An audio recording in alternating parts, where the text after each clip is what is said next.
So they were forced into an attack which they didn't really want to do. After a week of battle, Egypt's generals were pleased with their progress. They had fortified their positions on the canal and were content with gradually advancing, knowing that in a slow war of attrition their superior numbers would win the day. But Syria's plea for help was too strong to ignore, so on October 14th, Egypt launched a major offensive. At first, things went well for them. The Egyptian army deployed well over 1,200 tanks, and they managed to penetrate 14 miles in one key sector.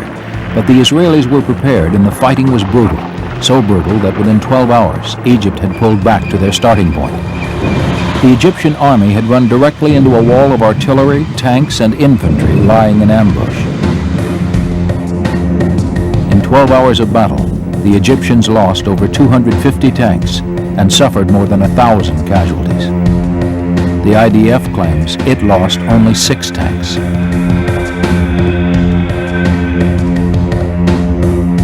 More days of attrition warfare followed. The IDF began preparing a major counteroffensive. By October 15th, Israel was ready for a surprise canal crossing of its own. The plan was conceived by Major General Ariel Sharon, who until July had been the commander of the IDF Southern Forces. Sharon's bitter infighting with his replacement, Major General Shmuel Gonen, was part of the controversy that raged in Israel after the war had ended. Sharon and General Ben Adan, the head of the IDF Armored Corps, spearheaded an assault that drove a wedge between the Egyptian 2nd and 3rd Armies. On October 15th, IDF tanks crossed the canal on rafts to secure a bridgehead. Then combat engineers working under heavy fire began building a bridge across the Suez. IDF forces were attacking hard along the Egyptian line to divert fire from the crossing site. Sharon crossed on October 16th. Renadan's division followed the next day. Not all of his men made it. Egyptian shells hit the bridge and dozens of tanks toppled into the canal. But over 140 tanks had crossed, with each brigade supported by an infantry battalion. The IDF's plan was to trap the Egyptian Third Army between the Israeli forces on the east and west banks of the Suez. Thus began one of the hardest fought battles of the war.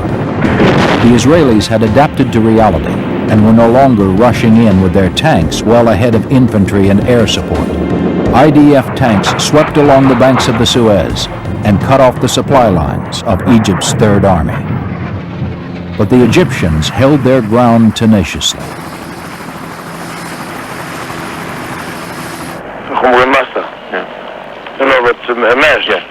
Artillery, mass, talking about Atlantic tank, it's mass, humans, soldiers, it's a mass, anti-tank weapon missiles, that's a mass. Have the Egyptian casualties been very heavy? Well, I would say so, yes. By October 22nd, Egypt began to press for a ceasefire. The IDF used this period to gain as much territory as possible before the superpowers forced an end to the fighting. Even today, Egyptians and Israelis strongly disagree about what happened in this period, how many men were lost, how bad each army's situation was, and ultimately, who won the October War.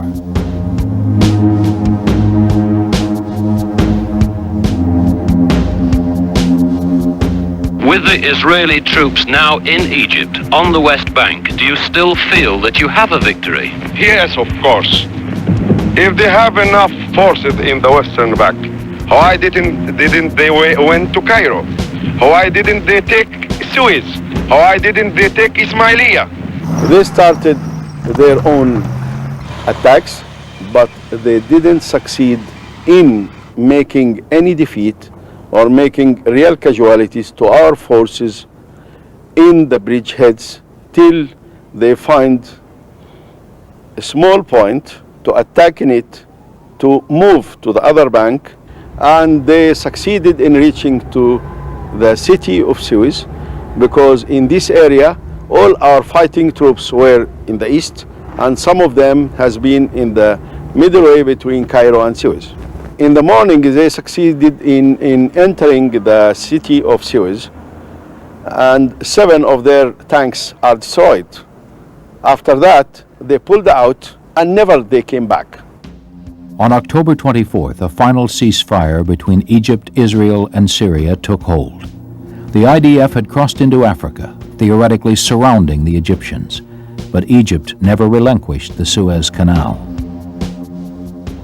The Egyptians think that they succeeded in this war. They think that if they placed some few hundreds of soldiers and tanks in our bank of the canal, then they think that this is a victory for them. And when the Arabs think that they have won or they have a big victory, this encourages them. And the next thing you'll know is that in a year or two, we'll have another war and more casualties.